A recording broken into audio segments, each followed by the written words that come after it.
The January transfer window is now open, and you guys know exactly what that means. Manchester United are about to be linked to a whole host of different players. Left wingers, right wingers, strikers, centre-backs, goalkeepers. Every single player on the planet will be linked with Manchester United at some point over the next month or so.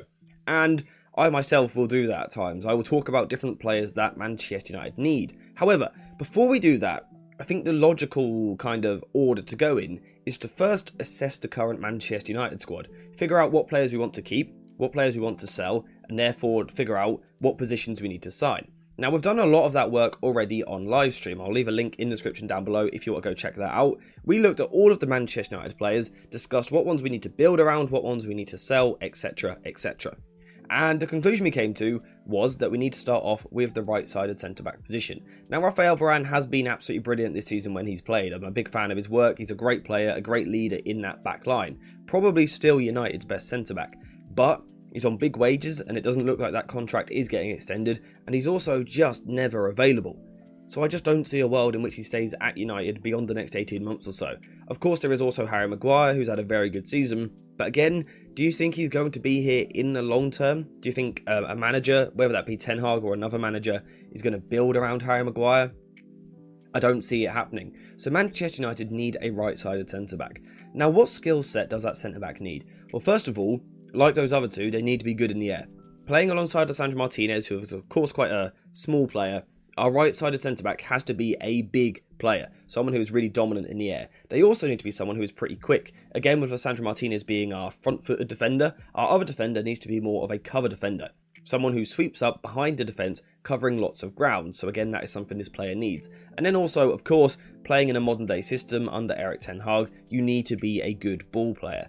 Now, I don't think the right centre-back has to be elite on the ball, but certainly good. Lisandro Martinez takes up most of the ball playing work of the two centre-backs, but it would be ideal if our right-sided centre-back was also comfortable in possession.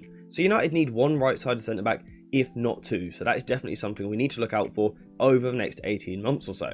However, the centre-back work doesn't stop there, because we also need a left-sided centre-back.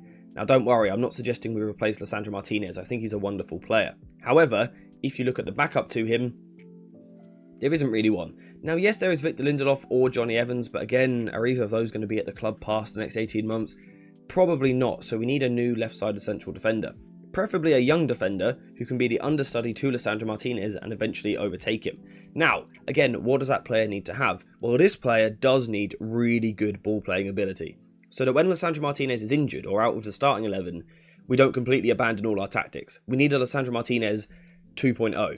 Another Lisandro Martinez to allow us to rest him at times and still keep our same structure. So a left-sided central defender needs to be left-footed, but extremely comfortable on the ball and press-resistant. They also need to be progressive and expansive with their passing.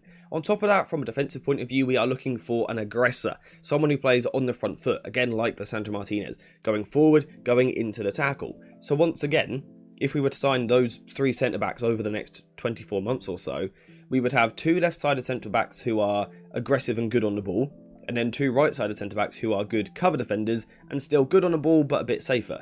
Now you're starting to build a squad which you can rotate and not lose anything. That's exactly what United need. Now, I would also make the argument that United probably need a new right-back. Now, who are Manchester United going to keep out of Diogo Dalot and Aaron Wan-Bissaka? I'm not too sure. But realistically, their styles are too contrasting. Again, if we're talking about being able to have an injury in the squad, but still play the same style, that isn't the case with Dalot and Wan-Bissaka because they are such different players. Now again, it's up to the manager moving forward which one he decides to keep. However, either way, in my opinion, United need a new right back. Again, not immediately, but in the next 18 months to 24 months, who is going to be, without doubt, the first teamer.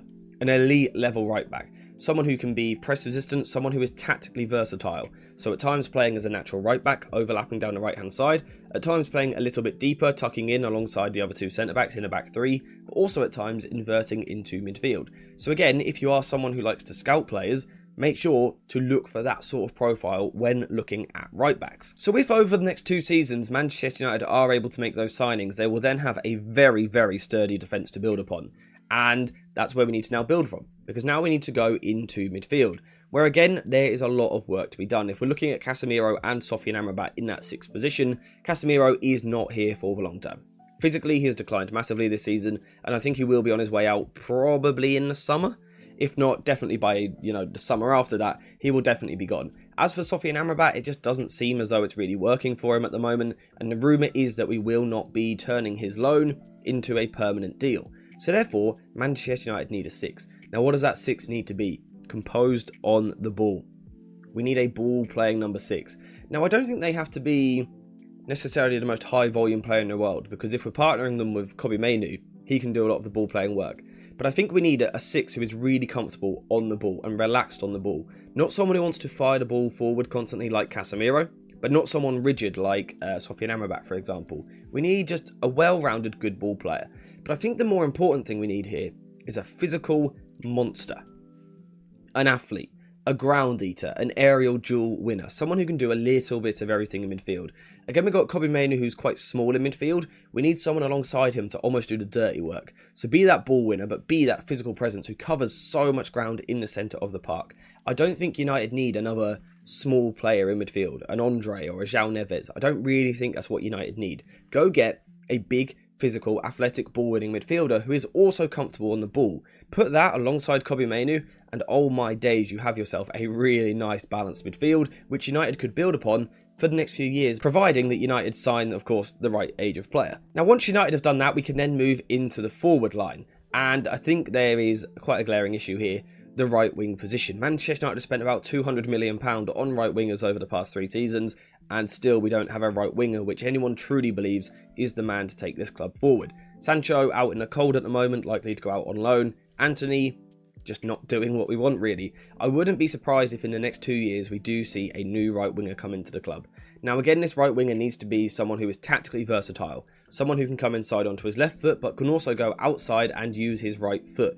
I think they need the adequate pace and power to separate themselves from fullbacks in the Premier League, but importantly, they just need to have a nice balance to the game. Someone who can drift inside with the ball, link the play, but again, also be more direct, carry the ball and be a threat in the final third. And of course, output is important in terms of goals and assists. Now, I would put more of a focus personally on the creative side of the game. If we look at this current starting 11, Rasmus Højlund, Marcus Rashford, those are the goal getters in your attack. I think our right winger perhaps need to be more of a creative outlet. So again, if Manchester United are to sign a right winger, or if you are out there looking for right wingers that United could sign, that's the sort of profile that we should be looking for over the next 18 to 24 months. That then just leaves us with needing a new striker, and this is probably a bit more of a short-term piece of business. Rasmus Højlund for me is the future of this football club up front. I think he's a great young striker. Hopefully his recent goal gives him that kick on now to take his game to the next level, score more goals and build his confidence. So I don't have an issue with our first choice striker. Rasmus Højlund is absolutely brilliant. But realistically, the backup striker, Martial, he's not going to be at this club for much longer, I don't think. It's felt that way for 2 or 3 years now, that he's almost always been on the brink of leaving, but he's just kind of turned the form around at the right time to stay at the club. I think now, under the new direction at the football club, I do think Martial will probably leave this summer, so United need to find themselves a backup striker. Now, the backup striker probably needs to be quite an experienced player, someone who is perhaps towards the latter stages of his career, so doesn't mind being on the bench, but they need to replace a lot of the attributes which Rasmus Højlund brings, or they need to be a completely different style, someone who's quite small, quite nippy, and more of a linking striker. But again, they need to work hard, they need to be a pressing intensity to their game, and importantly, of course, they're a striker, they need to score goals. Now, in terms of if we're looking ahead to this January, this is probably the position that I would prioritise. I think a striker to back up Rasmus Højlund is vital, because we've seen in recent weeks, the second we take out Rasmus Højlund from a starting 11, Marcus Rashford has to go up top, and that completely disrupts our whole attack, because Rashford still just isn't a striker. It's about time managers realise that. So I think a striker could be the most important signing for United in terms of the short term. In the next month or so, United probably need to sign a striker. But if we're looking ahead to the next 6 months, this summer, 12 months next January, 18 months the summer after that, 24 months the January after. I think those are the main positions we need to address. We need 1, probably 2 right-sided centre-backs. We need a left-sided centre-back. We need an upgrade at right-back. We need 1, if not 2 sixes in midfield to replace Casemiro and Amrabat. We need a right winger who is actually first-team quality. And we also need a backup striker for Rasmus Højlund. If you want to look past that, in 2 years' time, Luke Shaw will start to be getting towards the end of his career, so we will need upgrades there. Bruno Fernandes as well, but of course that is a conversation for another day. In terms of priorities in the next few transfer windows, I think those 1, 2, 3, 4, 5, 6 positions are the areas which Manchester United should be targeting. So now, of course, my job over the next however long is to go through these positions and find different players which tick the right boxes. And of course, I will be doing that this month in this transfer window. So make sure to stay tuned for that, and also subscribe to the channel if you want to see all of those videos. But apart from that, we are finished for today. So thank you guys for watching. I hope you have enjoyed it. And as always, I'll see you in the next one.